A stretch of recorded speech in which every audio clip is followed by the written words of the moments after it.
সেউজ কাৰ্বি ভূমিত নৃশংসতাৰ বলি দুই অসমীয়া।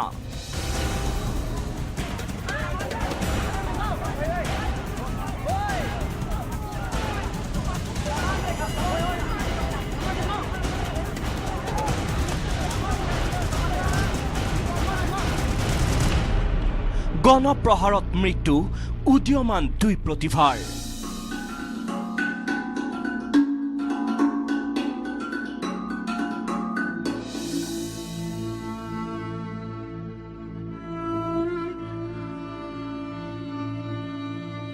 সোপা ধৰাৰ উৰা বাতৰিয়ে কাল নমালে নীলোৎপল অভিজিতলৈ।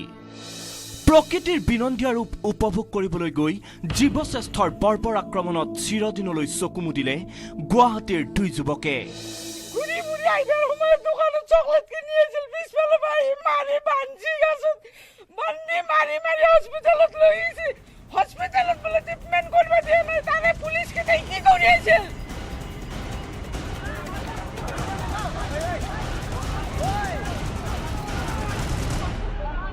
নিউজ 18 অসম নৰ্থ ইষ্টৰ হাতত বৰ্বৰ আক্ৰমণৰ শিহৰণকাৰী দৃশ্য।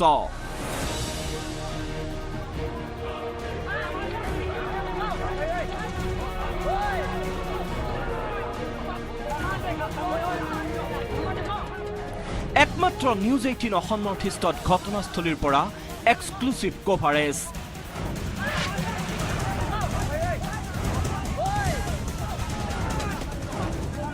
কিয় আক্ৰমণৰ চিকাৰ হৈছিল নিৰীহ দুই যুৱক? কেনেকৈ সংঘটিত হৈছিল এই বৰ্বৰ জঘন্য নাৰকীয় কাণ্ড? একমাত্ৰ নিউজ 18ত প্ৰত্যক্ষদৰ্শীৰ শিহৰণকাৰী ভাষ্য। ভয় খাইছিলো, আমি বহুত ভয় খাইছিলো। পিছত কৈছো এইখিনিত কৰিব নালাগে এনেকুৱা, আৰু কৈছো আমি মাৰপিট কৰিব নালাগে, পুলিচ মাতি দিয়া আলোচনা কৰি লোৱা। কিন্তু কিছুমানে নামানে, যে কিছুমান আৰু গাঁৱলীয়া মানুহটো সন্ধিয়ালে ধৰি লওক মদ পানী খায়, কিছুমানে মানে ধৰি লওক আহি অলপ মাৰ কোব দিলে। তাৰপিছত এনেকে মানে অলপ বেছি বাঢ়ি গৈছে, মানুহ বাঢ়ি আছে, যিমান মানে কিবাটো বেছি হৈ আছে। আৰু গাড়ীত এনে খুন্দিওৱা নাই আমি জানামতে। কান্ঠিৰে ল'ৰা কেইজনে বোলে অলপ গাড়ী চাড়ী আইনা চাইনা গ্লাছ ফাটাই পেলাই পঠিয়াই দিছে। তাৰপিছত তাৰ পৰা ইয়াৰ ফোন কৰি পঠাইছে, এই কোলা গাড়ীখন এনেকুৱা গৈ আছে, ধৰ্ষণৰ পোৱালি ধৰি এটা লৈ গৈছে ইয়াৰ পৰা, ধৰ এতিয়া বুলি কৈছে। শুকুৰবাৰে এখন কলা ৰঙৰ স্কৰ্পিঅ' বাহন লৈ কাৰ্বি আংলঙলৈ ফুৰিবলৈ গৈছিল গুৱাহাটীৰ দুই যুৱক নীলোৎপল দাস আৰু অভিজিত নাথ। কাংঠিলাংছলৈ যোৱাৰ পূৰ্বে আক্ৰমণৰ সন্মুখীন হৈছিল নীলোৎপল আৰু অভিজিত। পথ চিনি নাপাই কাংঠিলাংছ কোনফালে বুলি গাঁওবাসীক প্ৰশ্ন কৰিছিল নীলোৎপল অভিজিতে। কিন্তু সোপা ধৰা বিচৰণৰ উৰা বাতৰিয়ে গ্ৰাস কৰা ডকমকাৰ পাঞ্জুৰী অঞ্চলটোত যুৱক দুজনক দেখি সন্দেহৰ চকুৰে চাবলৈ ধৰে অঞ্চলবাসীয়ে। উত্তৰ দিয়াৰ সলনি গুৱাহাটীৰ পৰা যোৱা দুয়োজন যুৱকক নিৰ্বিচাৰ আক্ৰমণ কৰে অন্ধবিশ্বাসী এদল উন্মত্ত লোকে।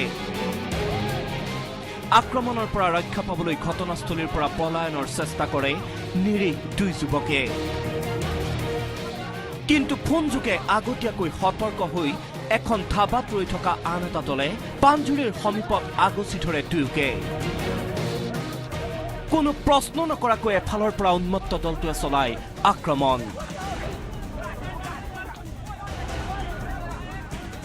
প্ৰাণকাতৰ চিঞৰেৰে নিজৰ পৰিচয় দিয়াৰ পিছতো চলিছিল লাঠি চৰ গোৰৰ ওপৰজুপৰি আক্ৰমণ। একাংশই বৰ্বৰ আক্ৰমণ চলাই নিয়াৰ বিপৰীতে একাংশই মোবাইলেৰে ৰেকৰ্ড কৰিছিল নাৰকীয় কাণ্ডৰ ভিডিঅ'।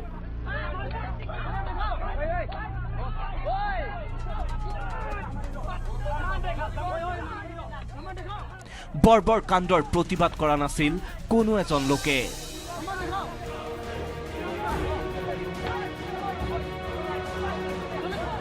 উন্মাদ দলটোৱে যুৱক দুজনক হত্যা কৰিয়েই ক্ষান্ত হোৱা নাছিল। যুৱক দুজনক নৃশংস হত্যাৰ পাছত গয়াই চলাইছিল লুটপাট। এয়া চাওক ক্ষতিগ্ৰস্ত স্কৰ্পিঅ' বাহনখনৰ অৱস্থা। অভিজিতৰ মাতৃ শশীপ্ৰভা ডেকাৰ নামত আছে এই বাহনখন। বাহনখনৰ পৰা দুৰ্বৃত্তই লুটি নিয়ে মিউজিক ছিষ্টেমকে ধৰি বিভিন্ন সামগ্ৰী। ঘটনাস্থলীৰ পৰা আৰক্ষীয়ে উদ্ধাৰ কৰিছে সংগীত ভালপোৱা নীলোৎপলৰ বাদ্যযন্ত্ৰ আৰু এটা মোবাইল। নিশাৰ জঘন্য কাণ্ডৰ পিছত আৰক্ষী গৈ পোৱাৰ পূৰ্বেই ঘটনাস্থলীত উপস্থিত হৈছিল একমাত্ৰ নিউজ 18 অসম নৰ্থ ইষ্ট। কেমেৰাত বন্দী হয় ভগ্ন মোবাইলৰ টুকুৰা আৰু গাড়ীৰ ভগ্নাংশ।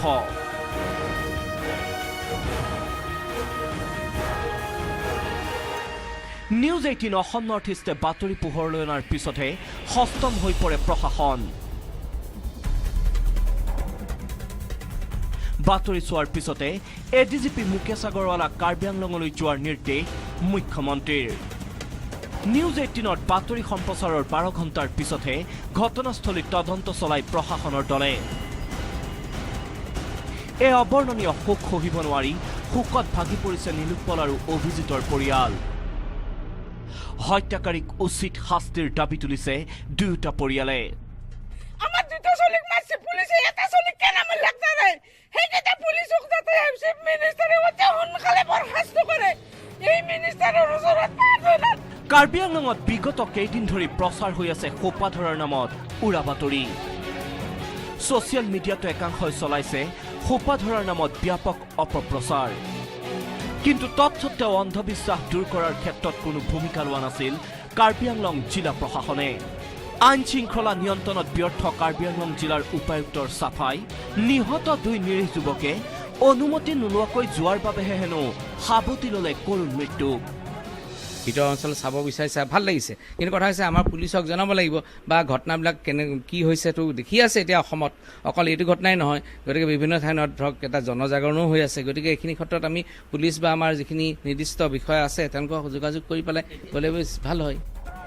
এতিয়া গ্ৰেপ্তাৰ হ'বনে এই বৰ্বৰ কাণ্ডৰ অভিযুক্তসকল? ভিডিঅ' ফুটেজত ধৰা পৰাসকলক কৰায়ত্ব কৰিবলৈ সক্ষম হ'বনে আৰক্ষী প্ৰশাসন? ন্যায় পাবনে দুৰ্ভগীয়া নীলোৎপল অভিজিতে? কেমেৰা পাৰ্চন হেমন্তৰ সৈতে গৌতম সূত্ৰধৰৰ সহযোগত ডকমকাৰ পৰা Nilotpal Bora, news 18 Assam north east.